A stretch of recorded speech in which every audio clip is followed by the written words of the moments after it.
Today on r/PettyRevenge. Landlord wanted us to pay for renovation when moving out. He paid dearly instead.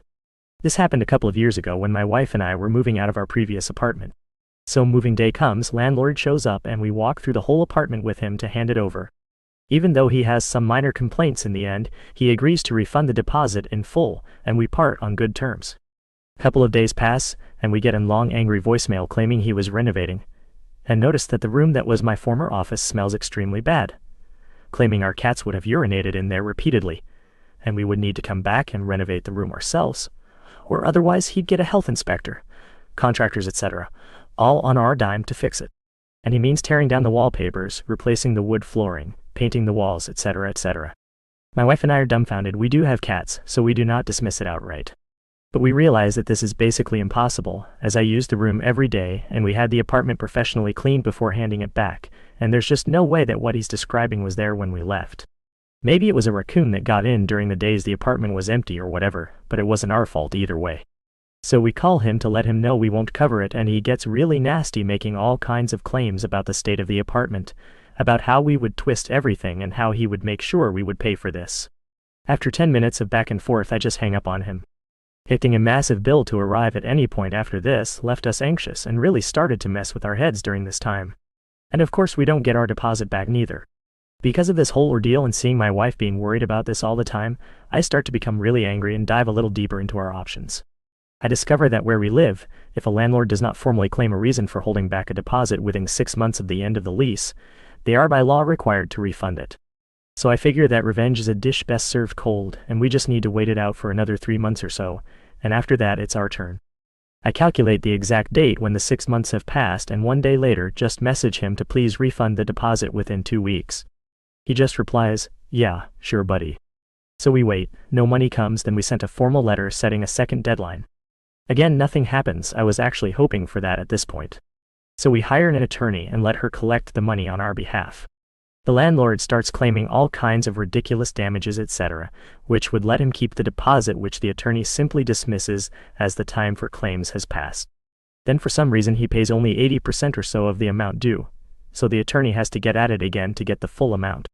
Apparently he is not realizing that all this is incurring hourly costs for the attorney, which he also has to pay, as he is legally liable to refund. So in the end he pays the full deposit, interest, and a massive bill for our lawyer far higher than the deposit. Needless to say, we are very happy with the outcome. Once everything is settled, my wife and I just sat in our new home's garden, had a glass of wine, and burned the old rental agreement while planning how to spend the deposit. For our next story. Revenge potato after tracking tag found out. My kid's mother, my ex-wife, is a control freak. We have shared care week about arrangements. She demands to know her daughter's every movement. Texts constantly, checking up on her, and a load of other overbearing nonsense. One of the reasons I left her also. My daughter is now well into her teens and fed up with the control. The ex-wife tries to track her via various apps on my daughter's phone, however my daughter is savvy enough to disable this when she wants. So we went camping for a week in the summer with my new partner and her kids. I told the ex-wife exactly where we were camping and our planned travel route. My daughter had had enough of the control and texts and turned off her phone as we left for the trip. We had to detour a bit due to roadworks, and soon I got a text from the ex-wife demanding to know where we were going and why our daughter wasn't responding. I was surprised she knew we were off track a bit. Once we get to camp, we go looking and sure enough find an AirTag hidden in my daughter's bag.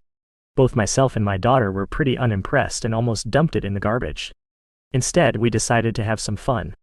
We were camping in a small town with a post office. We bought a large potato on which my daughter drew an angry face. Put the AirTag and the potato inside a sealed post bag and posted it to her mother. Over the next 6 days of camping, I received a series of increasingly agitated calls and texts from the ex-wife about our whereabouts.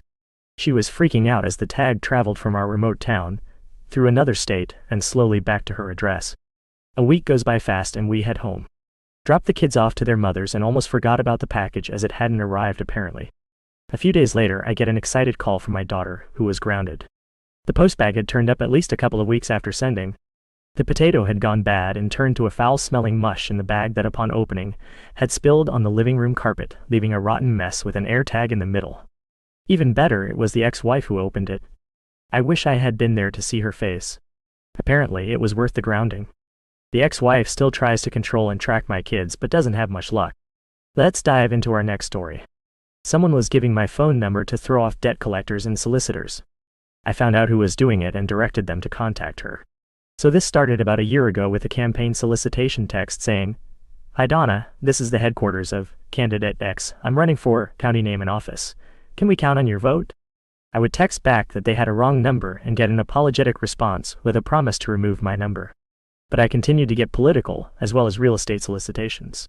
"Hi Donna, I'm with XYZ Realtors. I was wondering if you were looking to sell your property at 123 Main Street?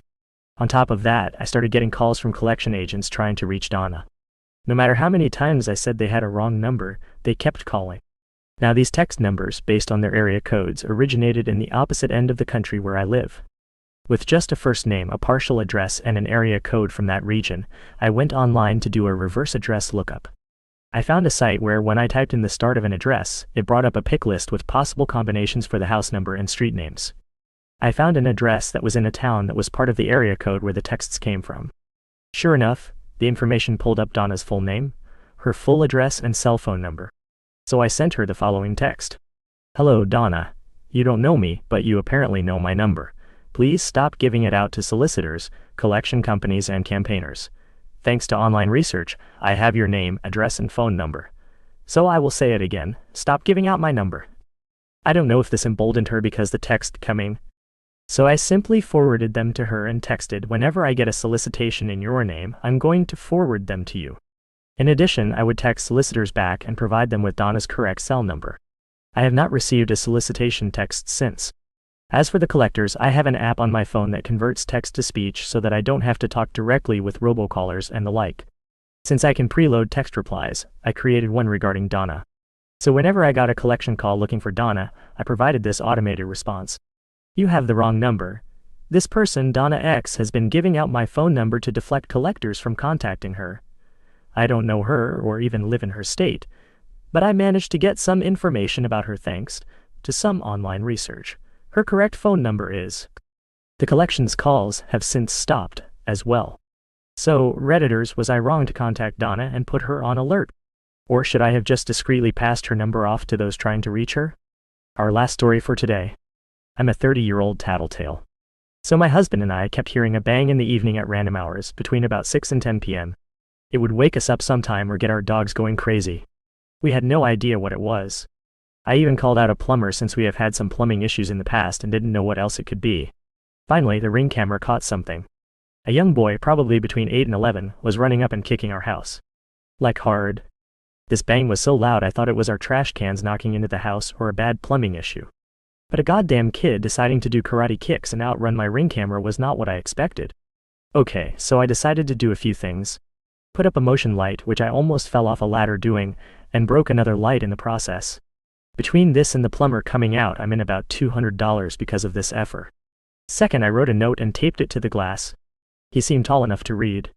The note said, "To the child kicking our door, we know who you are. We have you on camera every time. We told your parents. We will contact the police next time. Please stop scaring our dogs." I'm bluffing because I want him to stop. I cannot figure out his motive except to cause chaos in my household, so I needed to try to scare him. So the last 2 weeks, nothing. I figured my note and light worked and the effer was scared. I took the note down last night. Then tonight, bang wah. The loudest one yet. What the FE? I go outside because I'm mad now. And I see a children's mermaid kickball in my front yard. I'm keeping it. The effer kicked it into my car. I see no kids. I'm so angry. I kick the ball into my fenced-in backyard and go back inside. About 30 minutes goes by, I hear another bang. I look out the window and I see this little bastard running down the street laughing. I am furious. I'm about the size of Sydney Sweeney if she was also an Adam Sandler type woman. I'm wearing cute polka dot Victoria's Secret pajamas, and I just did my everything shower with an at-home blowout. I'm in no mood. I push my husband out of the way and put on my running sneakers with no socks. I book it down the street and I see the little shit stain run inside a house. I run up the driveway and kindly question some younger girls, his sisters, to find out where his parents were. They said his mom was in the backyard. I went back there and told her straight up, "Your son has been kicking my house for 2 months. I have it on video. He's scaring my dogs. Ask him to stop." She said, "Okay and thank you." I said thank you and left. As I walked home, I see my husband running up to me because he didn't know where I went. I told him I handled it. Then, as if on cue, I hear the loud whining of what sounded like a young boy between 8 and 11 finally getting justice served. I've never met this kid in my life. I want to know why. Why did he target us? Did I wrong him? Or was he just a random crazy kid? Sometimes life is chaos. And those are all the stories we have for today. See you tomorrow.